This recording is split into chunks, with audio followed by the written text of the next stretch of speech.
need. This is my recap of Botched, Season 1, Episode 3, Vagina Bomb. How fun is that? So we are following the theme of 3 patient consultations, but only 2 patients going to surgery.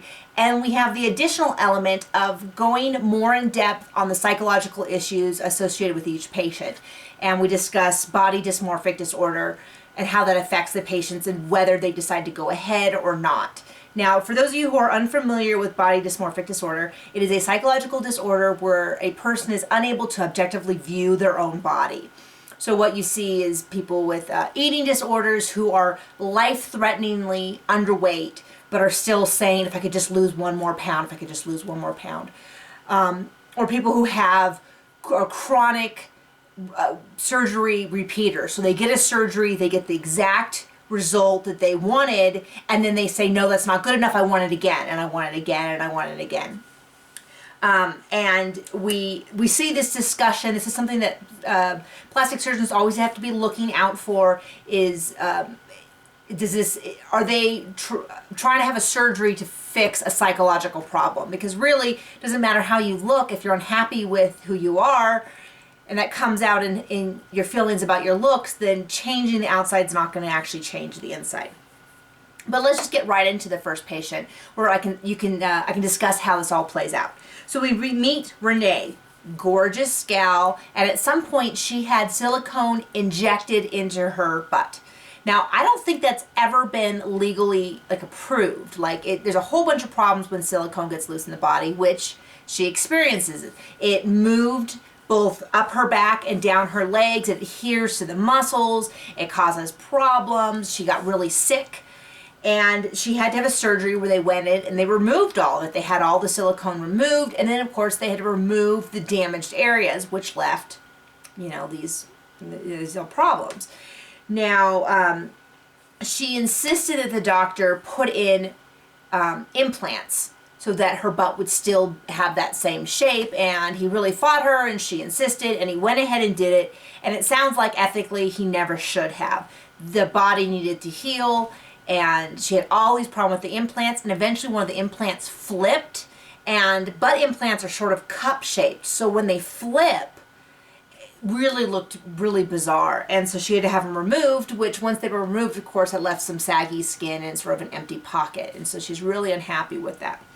Now, she openly admits that she does have body dysmorphic disorder, and the doctors talk to her about it. And what Paul puts together really well is that, as a doctor, first, it's do no harm, but as a plastic surgeon, that you shouldn't be doing the surgery where the patient's going to be unhappy with the outcome. And because of her feelings about her body, there's a good chance that even if they do the butt lift, she will still be unhappy with her body, in which case it's really not ethical for them to do the surgery. So what they suggest is that she go and see either a psychiatrist or a psychologist or someone who can help her with this.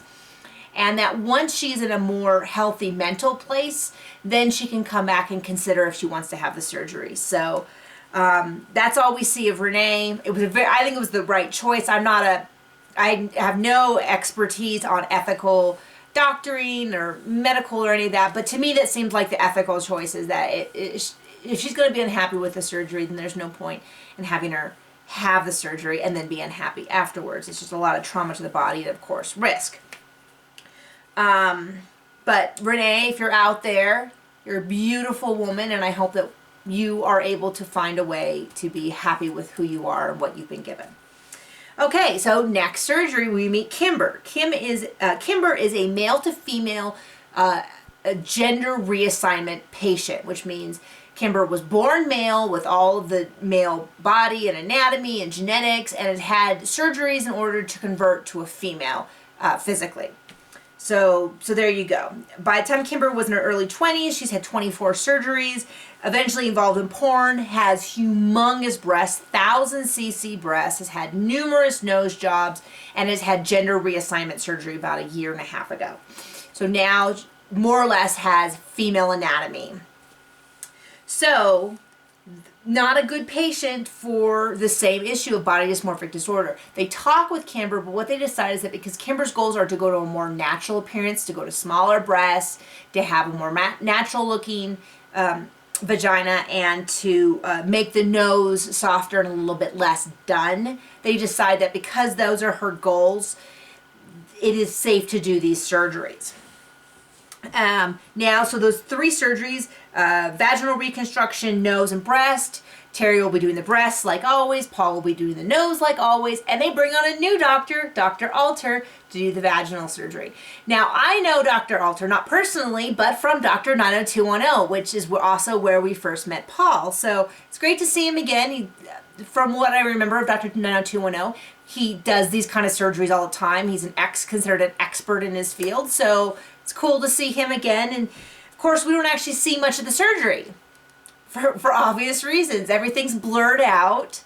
So I can't even really tell you what was done. I mean, I know the words, but I don't know what it would look like before and after. So Terry does give us like a very basic drawing and kind of draws on it, but it doesn't really give me a good sense of what happened. So there you go. That is that surgery. Second surgery was the nose. Very typical for how these are done. Take cartilage from the ear. I finally figured out what they were talking about with the scalp. So they keep talking about taking skin from the scalp, but I'm like, there's hair follicles in the scalp, so they'd have like hair like growing out of their nose to who knows what length. What it actually is they cut a slit. They take some of the subskin, the fascia, I believe was the term they used, and they use it to help reconstruct the tip of the nose right here. They get the cartilage from the ears for the septum. They go ahead, they do that. The nose is uneven, the nostrils are uneven before. They're still uneven afterwards, but looks better. Then Terry does the breast, takes out the 1,000 cc's, puts in 800s. One of them had flipped.